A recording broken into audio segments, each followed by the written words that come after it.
नमस्कार, बहुत बहुत स्वागत है आपका वीआईपी न्यूज़ में। और वीआईपी न्यूज़ में आज एक खास मेहमान को हमने आमंत्रित किया है।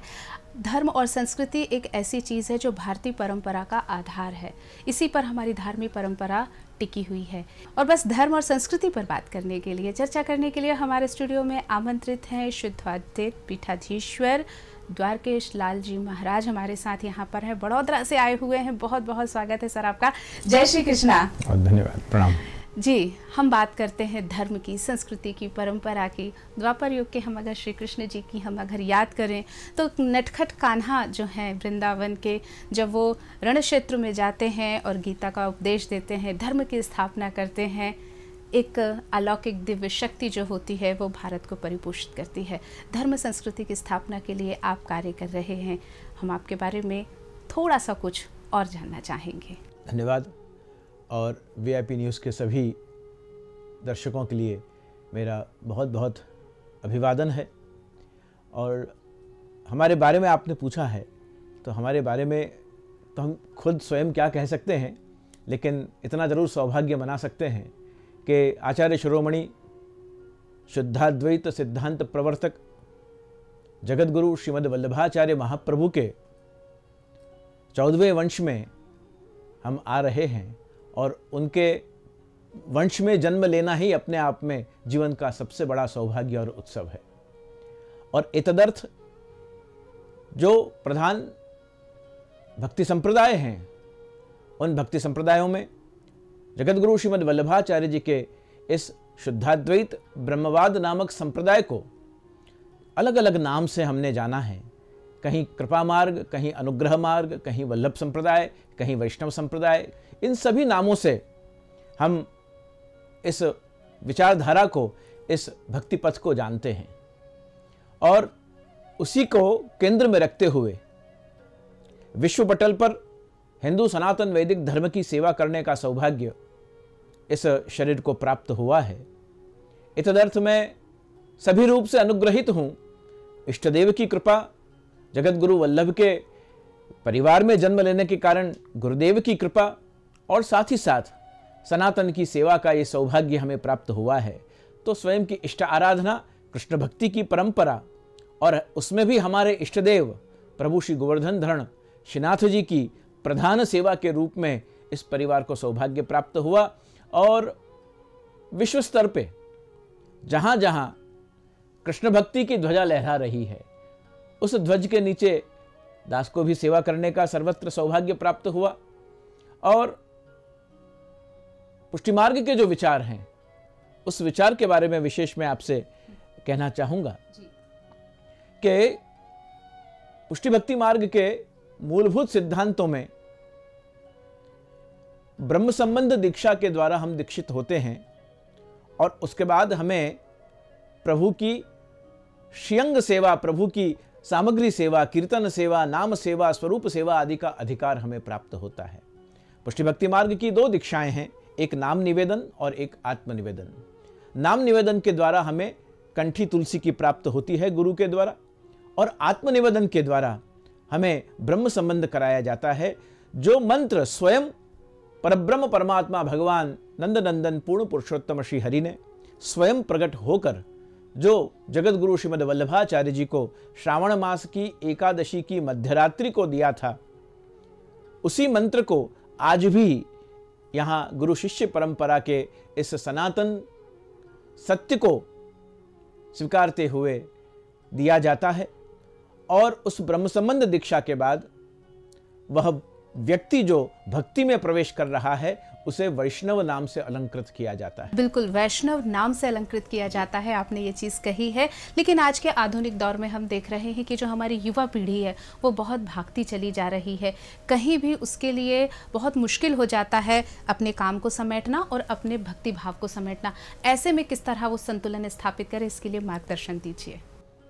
मैं युवा शक्ति को इतना कहना चाहूँगा कि अपने जीवन में जीपीएल के मंत्र को आप मंडित कर लें। जीपीएल ये क्या है? जीपीएल का अर्थ होता है गोल, प्रायोरिटीज एंड लाइफस्टाइल। जीवन के हमारे गोल्स क्या हैं, लक्ष्य क्या हैं? उन लक्ष्य को पाने के लिए आपने अपने जीवन की प्रायोरिटीज़ को कैसे प्रायोरिटाइज किया है और साथ साथ में आपकी लाइफस्टाइल क्या है। अगर आप वैसे ही 12 बजे उठ रहे हैं, 11 बजे उठ रहे हैं, 5 बजे 4 बजे सो रहे हैं, तो उस लाइफस्टाइल से गोल को, हमारे लक्ष्य को पाना इतना सहज सरल नहीं होता है। तो चेंजेस इन लाइफस्टाइल, आपके शौक कौन से हैं, आपकी आदतें क्या हैं, आपका खान पान आहार विहार कैसा है, आपका संग किन लोगों के साथ है, कैसे आपके मित्र हैं, इन सभी का प्रभाव जाने अनजाने हमारे गोल्स के ऊपर, हमारे लक्ष्य के ऊपर पड़ता है। क्योंकि निशान चूक माफ है पर नताक नीचा निशान। तो लक्ष्य हमारा निर्धारित करना होगा। उसके बाद है जीवन की प्राथमिकताओं को हमें बाइफरकेट करना होगा, उनका विभाजन करना होगा कि प्रोफेशनली हमारी प्रायोरिटी क्या है, सोशली हमारी प्रायोरिटी क्या है, फाइनेंशियली हमारी प्रायोरिटी क्या है, फैमिली वाइज हमारी प्रायोरिटी क्या है, बच्चों के प्रति हमारी क्या प्रायोरिटी है, धर्म के प्रति हमारी क्या प्रायोरिटीज हैं। इन प्राथमिकताओं का विचार हमें अपने जीवन में करना होगा। और तीसरी बात है हमारे लाइफस्टाइल के ऊपर, जो अगर आज के हमारे जीवन में higher top of the line education system को अगर हम आत्मसात करते हुए, हाई क्वालिफाइड होते हुए भी अगर हम अपने संस्कारों को जीना चाहते हैं, प्रोफेशनली सक्सेसफुल होने के बाद भी अगर हम अपने धर्म को जीना चाहते हैं, फाइनेंशियली साउंड होने के बाद भी अगर हम आध्यात्म को अपने जीवन शैली का अंग बनाना चाहते हैं, तो आवश्यक है कि हमारा लक्ष्य निर्धारित हो, तदनुसार प्राथमिकताओं को हम नक्की करें और तदनुसार हमारा सनातन धर्म के अनुरूप, हमारे गुरु के आदेश के अनुसार सिद्धांतों का पालन करते हुए अपनी इष्ट आराधना, अपने परिवार का, समाज का पोषण करते हुए राष्ट्रभक्ति के लिए समर्पित होना होगा। तभी हमारा पूरा व्यक्तित्व प्रतिभा के रूप में संपन्न हो। बिल्कुल, प्रतिभा की बात हो रही है और सनातन धर्म की स्थापना की बात हो रही है, तो प्रतिभा के लिए हम बिल्कुल जानते हैं इस बात के लिए कि आपने बहुत अध्ययन किया है, कई देशों की यात्राएं की हैं, धर्म की स्थापना के लिए कृष्ण भक्ति की रसधारा आप लगातार बहा रहे हैं, कई संगठनों का भी आपने निर्माण किया है और कई संगठनों में उच्च पदों पर आप उत्तरदायित्व भी संभाल रहे हैं। उसके बारे में भी थोड़ा सा हमारे दर्शकों को जरूर बताएं। विश्व पटल पर संयुक्त राष्ट्र यूनाइटेड नेशंस से लेकर ह्यूमन राइट कमीशंस के संरक्षक के रूप में भारतवर्ष में, और साथ ही साथ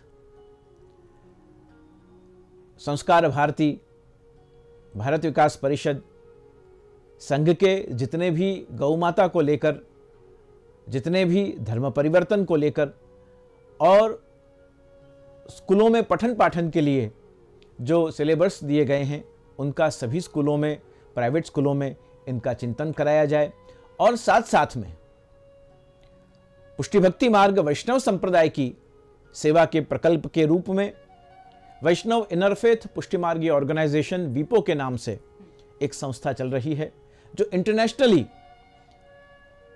समाज सेवा के क्षेत्र में आध्यात्म की जागृति और धर्म की संस्थापनार्थ उसके अलग अलग प्रकल्प कई काम कर रहे हैं। 5 से 15 वर्ष के आयु के लिए, 15 से 35 वर्ष के आयु के लिए और 35 से 65 वर्ष के आयुष्य के लिए कई अलग अलग प्रकार के एजुटेनमेंट प्रोग्राम्स, कई प्रकार के बाल संस्कार केंद्र, जैसे माता और बहनों के लिए हमारे यहाँ वात्सल्य वृंद कार्य कर रहा है।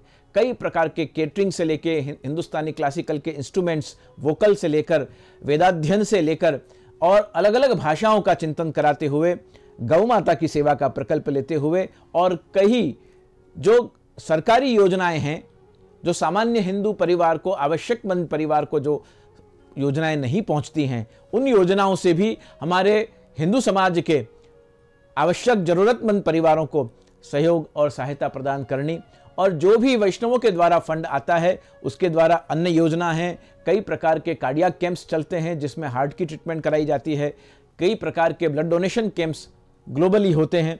तो इन सभी प्रकल्पों को संप्रदाय के सिद्धांत के साथ साथ विश्व पटल पर अलग अलग रूप से देश विदेशों में हवेली की स्थापना करने का हेतु ही यह रहता है कि वहां हवेली के माध्यम से सभी प्रकार के संस्कार, आचार विचार, हिंदू धर्म की जागृति और स्वमार्ग का जो सिद्धांत है, उसे वैष्णवों के हृदय में आत्मसात कराया जा सके, एतदर्थ ये सब कार्य चल रहे हैं। बिल्कुल, आपने सही कहा है कि सनातन धर्म की जो धारा प्रवाह है, रक्तवाहिनी के तौर पे हमारे भारतीयों के लहू में बह रही है और उसको आगे भी बढ़ाने में आप जैसे जो हैं वे आगे आ रहे हैं और इसको पूरी तरह से हमारे धर्म में इसको प्रचारित भी कर रहे हैं। आप हिंदी, संस्कृत, उर्दू और साथ ही इंग्लिश और सभी ब्रज भाषाओं में भी महारत आपको हासिल है। आप कविताएं भी करते हैं, गज़लें भी लिखते हैं। चलते चलते बहुत सारी बातें करनी है आपसे, लेकिन समय की हमको भी सीमा रखनी है। चलते चलते दो शब्द हम आपकी कविता के रूप में सुनना चाहते हैं। एक शेर में अर्ज करना चाहूंगा इस संदर्भ में, जब आपने कहा है कि मेरा अज़्म इतना बुलंद है कि पराए शोलों का डर नहीं। अज़्म, मेरा धर्म इतना बुलंद है कि पराए शोलों का डर नहीं।